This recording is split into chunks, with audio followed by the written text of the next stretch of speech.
Bonsoir, merci d'être fidèle à l'information sur nos antennes. Je suis ravi d'être avec vous. Voici les titres que nous allons développer ce samedi 7 mai.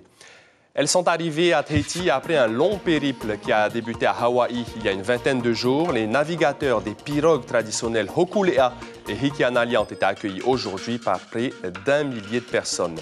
Et dans une semaine, l'événement Blue Climate Summit sera lancé. L'océan comme élément central de lutte contre le changement climatique. Les discussions seront abordées ainsi. L'océan, c'est aussi le thème choisi par le Festival d'art contemporain Ono'u. Sarar Opinia, l'organisatrice, sera avec nous. Dépister à l'avance pour mieux soigner, c'est le message des oncologues du Fénois et de Métropole à destination de la population polynésienne. Aujourd'hui, le comité polynésien de la Ligue contre le cancer organisait une conférence destinée aux non-soignants.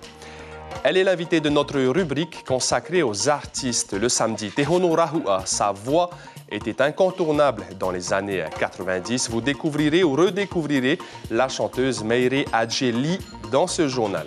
Et pour finir, nous parlerons sport avec le championnat de Polynésie d'apnée statique et d'apnée dynamique, une compétition organisée une fois dans l'année. Nous avons plongé aux côtés des apnéistes.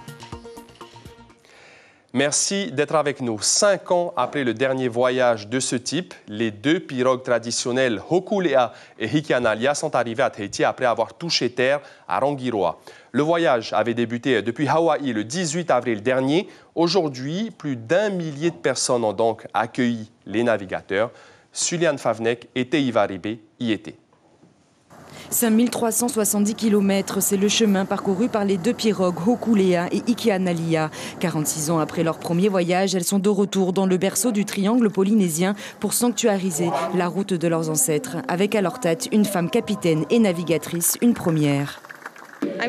Je suis très reconnaissante. Ça a été un beau voyage et je ne pouvais pas demander de meilleur équipage et un accueil aussi chaleureux de ce lieu qui a tellement de sens pour nous, pour Hokulea. C'est le premier endroit que Hokulea a visité. Le fait de revenir cette fois-ci le long de la route Keala et Kahiki, c'est très puissant, ça me rend humble. Une navigation de plus de 20 jours avec pour seule boussole les étoiles. Portées par le vent depuis Hawaï puis Rangiroa, ces embarcations sont des outils de la transmission des savoirs ancestraux.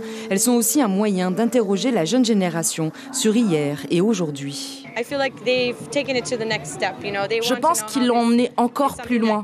C'est quelque chose qui change leur vision du travail, leur relation à la famille, leur mode de vie, surtout à la maison à Hawaï. On a beaucoup de discussions sur comment est-ce que nous, on peut retourner à la manière de vivre à l'ancienne et aux valeurs de nos ancêtres, mais également de manière moderne. C'est important de remettre au goût du jour les traditions. Ces jeunes m'inspirent, ils ont vraiment envie d'aller chercher loin dans leur histoire. Pou, Ori Tahiti ou la cérémonie du kava et du caillou, les équipages ont été accueillis avec toute la force de la culture polynésienne, un moment fort en émotion qu'il ne fallait pas rater. On est venu en pirogue à voile depuis Arui ce matin pour accueillir dans la place de Papeete les Hokulea et Hikianalia. On est resté 2-3 heures à l'extérieur là en attendant et on avait des frissons en fait parce qu'on les voyait pas. J'ai des frissons en parlant.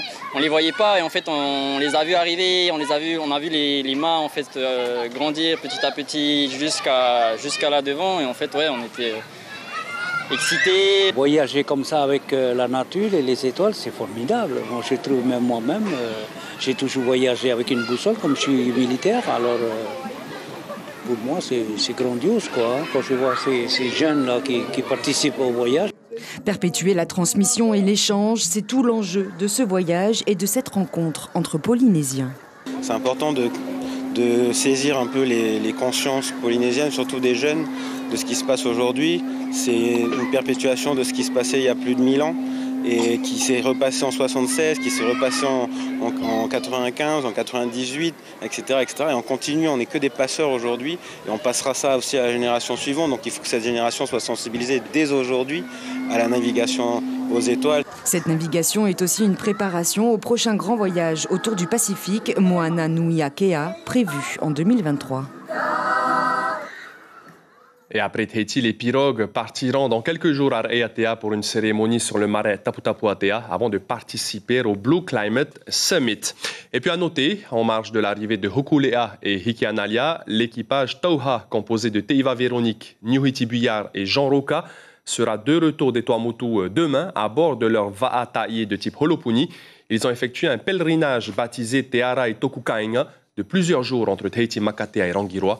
Ils se sont orientés grâce aux techniques de navigation traditionnelles.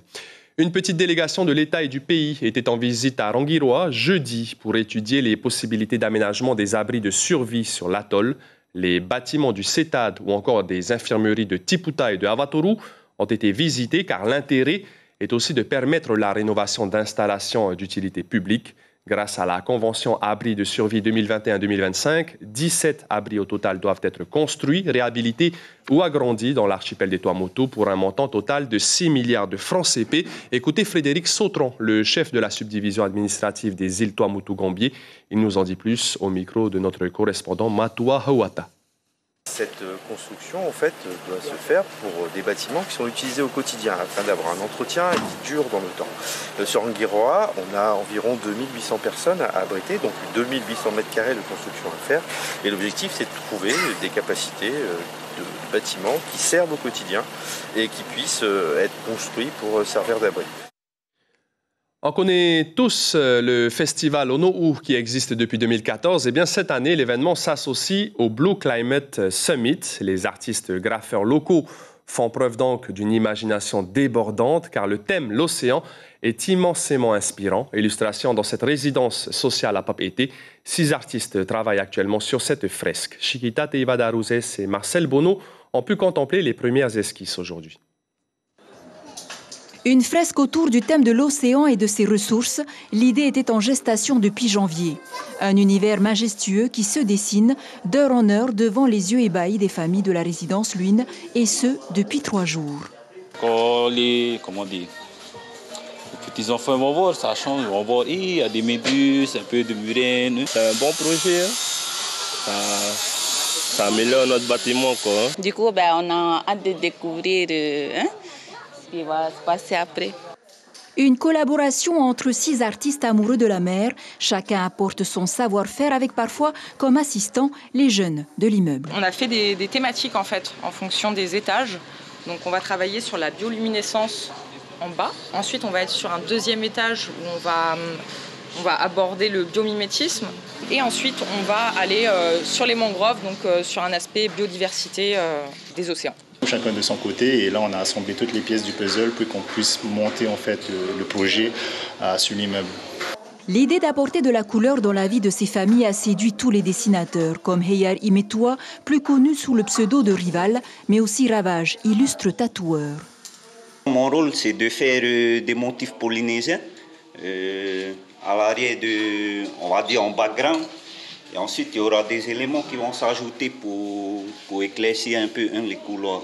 Ce qui m'a plu déjà, c'était le partage entre tous les artistes. Comme nous sommes 5 ici à peine, c'est déjà ça. Et aussi de représenter aussi les différents animaux du fond marin polynésien. L'œuvre collective s'inscrit dans la continuité de ce que l'OPH avait initié depuis 2019 avec le CHE de Paraita, une manière de renouer avec la vingtaine de familles des lieux. Il y a eu une dynamique depuis 3 semaines qui s'est mise en place avec les familles. Ça nous a permis aussi justement de renouer à travers ce projet artistique, de renouer toute cette proximité avec les familles. Bien sûr qu'on ne peut pas être partout, c'est ce que je regrette par rapport à nos 120 résidences que nous gérons en Polynésie. En attendant l'arrivée des graffeurs internationaux mardi, les familles peuvent d'ores et déjà s'enorgueillir d'avoir côtoyé durant quelques jours des artistes de renom. Et nous avons le plaisir de recevoir Sarar Opigna, la fondatrice et organisatrice du festival Ono'u. Bonsoir Sarah. Bonsoir Maroki, bonsoir à tous et merci de me recevoir ce soir. Merci d'être avec nous. Tout d'abord, donc, ce thème cette année pour la 8e édition de Ono'u, l'océan, en marge du Blue Climate Summit. Est-ce que ce thème était déjà établi avant même cet événement international ? Alors pour être tout à fait honnête, ce thème résulte d'un appel. J'ai été contactée en janvier par la fondation américaine Page & Seed, qui est à l'initiative de la plateforme mondiale Seawalls, Artists for Oceans, qui m'a contactée pour réaliser des fresques murales dont les thèmes seraient en écho avec justement le Blue Climate Summit. J'ai tout de suite accepté, j'ai trouvé que c'était une opportunité merveilleuse Et je me suis rapprochée effectivement de nos partenaires privilégiés. L'OPH en fait partie depuis 2019, ainsi que la commune de Punaoya, parce que les ailes de Veit Avere ont beaucoup marqué les esprits l'année dernière. Et tout cela s'est mis en place dans les premiers mois de l'année. On l'a vu à l'image, cette résidence Luynes, c'est tout simplement le plus gros projet de street art ultramarin, en tout cas consacré à l'océan. Il a été baptisé Te Ao Ninamu, le monde bleu. À ma connaissance, en tout cas, ça le deviendra, puisque transformer 2000 m² de résidence, c'est quelque chose d'inédit. Même pour le festival Ono'u, c'est une transformation extérieure et intérieure du bâtiment. Et cette signification de Te Ao Ninamu pour évoquer le monde bleu et l'immensité de l'océan, autant comme un sanctuaire que comme un lieu de transformation, d'éveil et aussi d'action, j'espère que ça inspirera aussi autant les jeunes générations que le grand public à avoir un regard plus émerveillé sur ces thématiques, se les réapproprier. Parce qu'au-delà de l'océan, c'est de la biodiversité dont il est question, polynésienne, mais également ultramarine.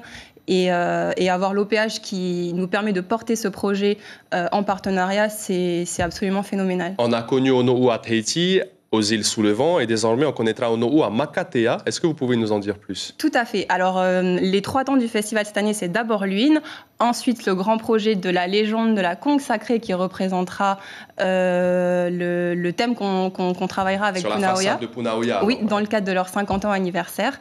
Et Makatea, c'était pour répondre à l'appel de la commune et de l'association Makatea Escalade. Ce sera une première aussi pour nous, pour les artistes, que j'embarque avec moi, tous les locaux, pour transformer les murs du quai de Temao, il me semble, sur des thématiques en rapport avec l'histoire de l'atoll, son passé, son présent et aussi son avenir qui est tourné vers le tourisme bleu et vert. La 8e édition donc, de Ono'u, voilà. Ce sera du 10 mai au 5 juin et nous aurons donc l'occasion de voir ces belles fresques avec, rapidement pour terminer, 3 graffeurs internationaux aussi qui seront au rendez-vous. Alors vous retrouverez déjà les 5 artistes de la team Veit Avere. Si je peux vite les citer, on les a vus en reportage, mais il manquait Richard Berry ainsi que Pierre Motahi. Et leur créativité sera couplée à celle des 3 artistes que tu as annoncés, dont 2 viennent pour la première fois dans des styles 3D et photoréalisme que nous n'avons encore jamais vu à Tahiti. Il s'agit du grec Insane 51. Donc il y aura une petite surprise aussi pour l'inauguration avec des lunettes 3D qui seront mises à disposition. Et l'Australien Guido Van Helten, qui est un génie des portraits projetés sur des murs et qui voudrait travailler avec un habitant de la résidence, possiblement pêcheur. Nous sommes déjà impatients de pouvoir contempler ces œuvres. Merci beaucoup, Sarah Roupignan. On vous souhaite bonne chance pour cette 8e édition du Festival Ono'u. Aujourd'hui, le comité polynésien de la Ligue contre le cancer a organisé une conférence destinée aux non-soignants. Oncologues et sexologues ont pu échanger avec le grand public et répondre aux nombreuses questions. Un constat s'impose, la population polynésienne est encore peu sensibilisée au dépistage. Lucille Guichet-Tirao et Jacques Damour. Filmer pour ne pas en perdre une miette ou prendre des notes. Ils sont près de 250 à s'être pressés dans la salle polyvalente de la mairie de Pirée ce matin. Aujourd'hui accueillis comme de vrais stars, 3 oncologues et une sexologue. Exceptionnellement, cette conférence est destinée au grand public, non averti et jamais avare de questions. Quand on fume, on pollue son poumon. Bon, là, je viens d'apprendre qu'on faisait des trous aussi dans le poumon.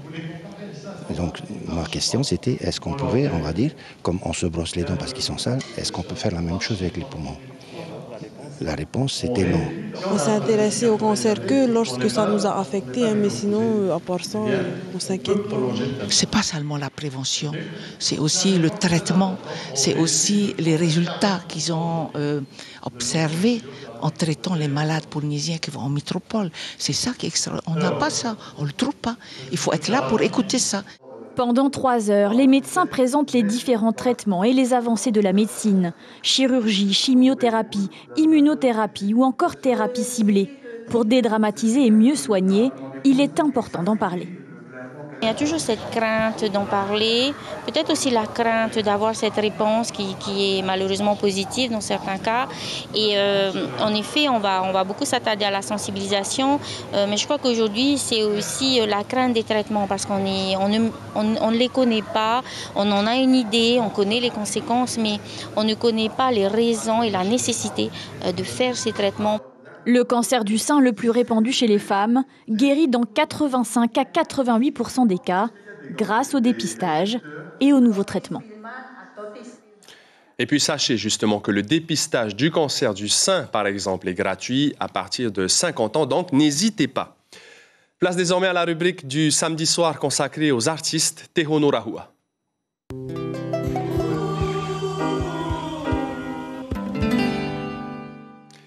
Et ce soir, nous avons le plaisir de recevoir la chanteuse Meire Adjeli. Meire, bonsoir. Bonsoir Marouki. Merci beaucoup d'être avec nous. Alors, on ne vous a plus vu dans des clips, sur scène depuis 25 ans, mais vous avez une belle et longue carrière derrière vous, 3 albums tout de même.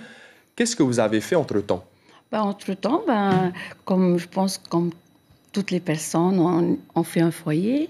Et puis, j'ai repris des études, et puis pour avoir un meilleur travail. Et tout simplement. C'était une autre époque. Vous faisiez des clips que l'on voit à l'image, où c'était réalisé. Il n'y avait pas de drone, donc c'était vraiment des hélicoptères qui volaient pour avoir des plans aériens. Vous avez vraiment de beaux souvenirs de cette époque? Extrêmement. Je suis vraiment contente. Et puis c'est quand même magnifique qu'il y ait des gens qui pensent à t'appeler et tout ça. Mais aujourd'hui, il n'y a plus. Voilà.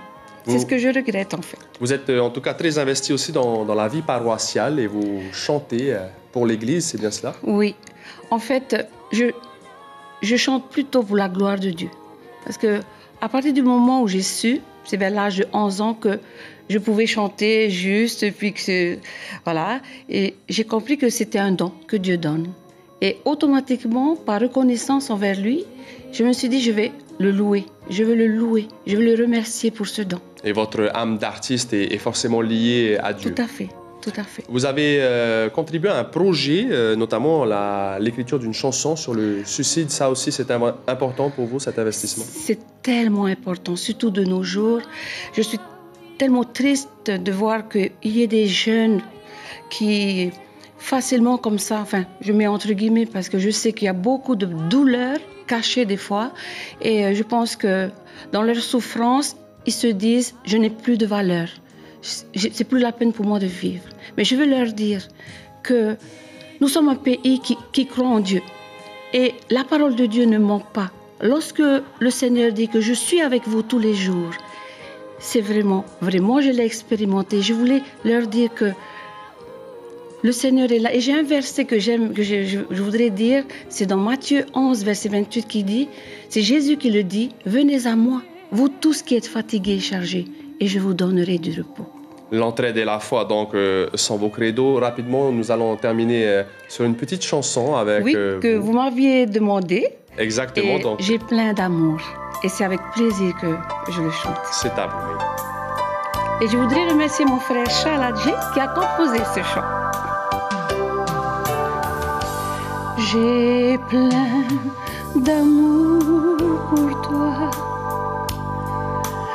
Dieu mon libérateur, tu es mon seul ami, objet de mon ardent désir. J'ai plein d'espoir en moi.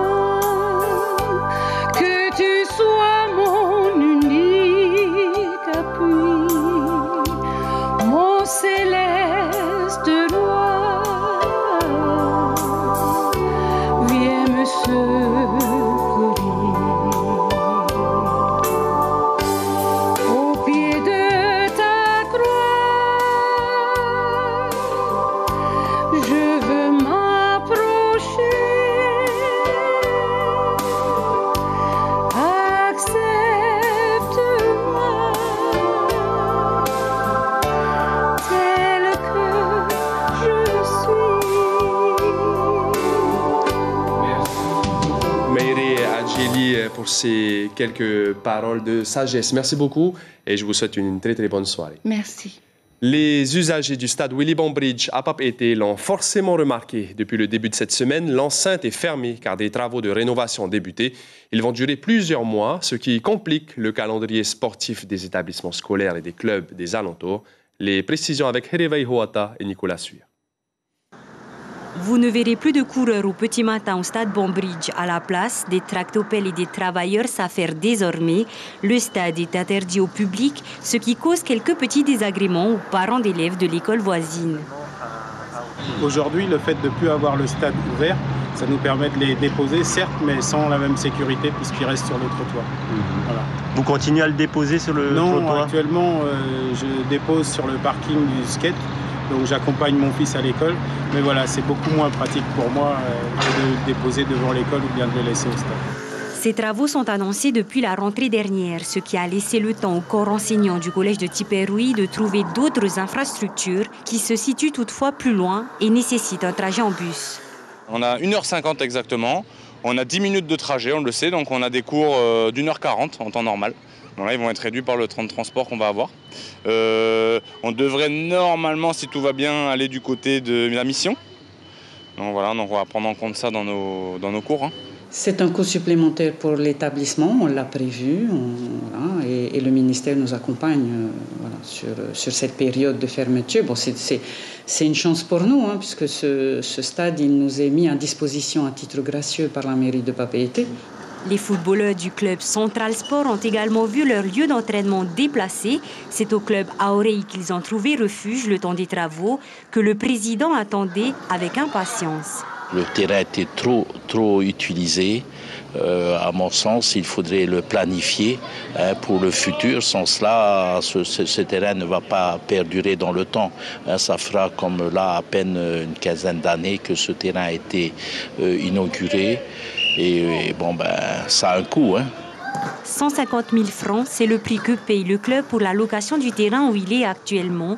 Les sportifs devraient pouvoir fouler à nouveau le gazon de Bonbridge d'ici 9 mois. Une compétition de taekwondo aujourd'hui dans la salle d'Excelsior à la Mission, avec notamment plusieurs jeunes athlètes prometteurs. Car à la clé, il y avait des tickets pour les meilleurs en vue d'une participation à une compétition nationale de taekwondo pour les moins de 21 ans à Monaco dans quelques semaines. Le niveau est plutôt bon chez nos jeunes, mais les conflits entre fédérations qui perdurent depuis 2018 ont laissé des traces. L'organisation locale pourrait être meilleure selon Robert Raoul, le responsable technique de la Fédération polynésienne de taekwondo. Il est au micro de Jacques Damour. On a besoin de connaître leur niveau, tout ça, qui sont les meilleurs aussi, parmi beaucoup de compétiteurs. Il y a de très très bons niveaux, donc il y a au bout une sélection aussi, puisque dans quelques semaines, il y aura une compétition au niveau de la Fédération française pour les moins de 21 ans. Et il y a une petite délégation qui doit se rendre en France, à Monaco, plus exactement. Direction les îles sous le vent, un grand plateau multisport s'est installé aujourd'hui à Taha, à la salle Jean Toupou. Plus de 300 personnes de toute l'île Vanille ont pris part aux matchs de football, de volleyball, de basketball ou encore aux épreuves d'athlétisme. 31 équipes étaient inscrites. L'événement organisé par l'association Tuarura ou No Taha a été un véritable succès. Anthony Adje, l'organisateur, est au micro de Hiti Manaki. L'idée est venue faire qu'on n'a pas assez de discipline ici sur notre Fénois, sur le Fénois Taha. On a pensé de faire une journée avec 7 disciplines pour revalider encore le sport ici sur Taha. Voilà, l'idée est venue de là et de voir ces jeunes-là aujourd'hui, vraiment magnifique. On n'a pas de mots à dire. Vraiment magnifique. Les athlètes qu'il y a ici sur Taha, ils sont vraiment très très forts. Les championnats de Polynésie d'apnée en statique et en dynamique étaient organisés aujourd'hui dans la piscine de Tiperuy. Une trentaine de compétiteurs étaient présents avec des spécialistes de l'apnée, bien sûr, mais aussi quelques chasseurs sous-marins. David Chong, Arihuete Fafana et Tim Pruvot.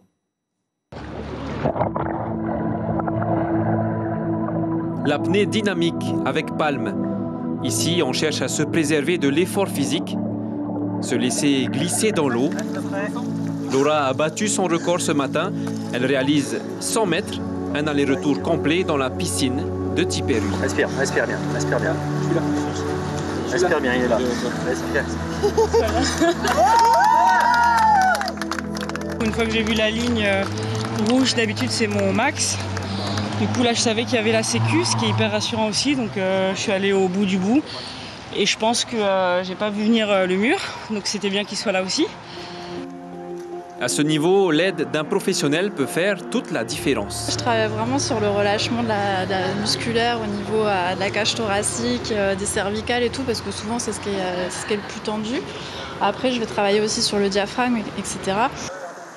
Autre épreuve, l'apnée statique. Pour réaliser le meilleur temps, passer 2 à 3 minutes, il faut contrôler son réflexe respiratoire, un exercice déjà bien connu des pêcheurs de l'AS Stéphana. Honnêtement, c'était le mental. Sur ces 30 dernières secondes, c'était que du mental. Je me suis dit qu'il fallait que je tienne, c'était une compétition, c'est plus du tout la même chose. Je n'ai pas l'habitude de trembler comme ça. Et là, je suis parti, je me suis dit, vas-y, tremble, c'est pas grave, c'est la compète, c'est une perf et c'est fini, quoi. Et pour aller au-delà, il ne suffit pas de prendre son souffle. Il faut une préparation régulière, apprendre à gérer ses émotions et encore mieux se connaître physiquement. Très bien, accroche le mur. Généralement, 3 quarts d'heure, 1 heure avant, je commence à me mettre à part. Des exercices de relaxation, de la sophro, petites choses comme ça. Et ensuite des exercices vraiment purement respiratoires, sur la souplesse de la cage thoracique, sur le travail du diaphragme, qui est le muscle le plus important pour l'apnée. Et aussi déjà un travail mental de visualisation et de... Cet événement ouvre aux compétiteurs les portes des championnats extérieurs, mais pas de départ d'athlètes prévu pour le moment. L'information principale de ce samedi soir, 5 ans après le dernier voyage de ce type, les 2 pirogues traditionnelles Hokulea et Hikianalia sont arrivées à Tahiti après avoir touché terre à Rangiroa. Le voyage de plus de 5000 km avait débuté depuis Hawaï le 18 avril dernier. Aujourd'hui, plus d'1 millier de personnes ont donc accueilli les navigateurs qui participeront pour une partie au Blue Climate Summit du 14 au 20 mai. À la télévision, ce samedi soir, sur Polynésie la Première, une nouvelle série, Azúcar, puis un épisode de Peaky Blinders, car à 22h, ce n'est pas noté, mais il y aura la cérémonie du 8 mai, jour de capitulation de l'Allemagne nazie face aux Alliés. C'était à l'issue de la Deuxième Guerre mondiale. C'est la fin de cette édition préparée par la rédaction et l'équipe technique. Merci d'être fidèles à l'information sur Polynésie la Première. C'était un plaisir d'être avec vous. Demain matin, en radio, premier journal à 6h30. On se quitte sur les images magnifiques de l'événement du jour, l'arrivée à Tahiti des pirogues traditionnelles Hokulea et Hikianalia.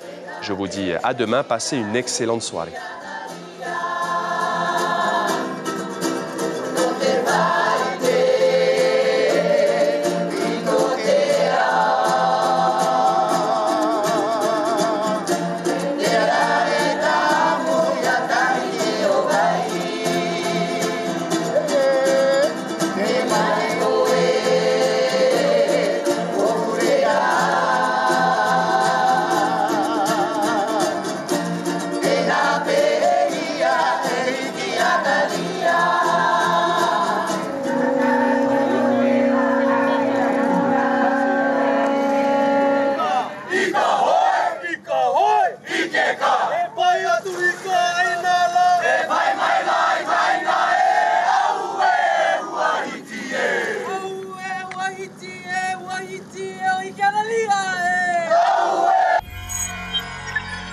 Retrouvez ce programme en replay sur notre site internet.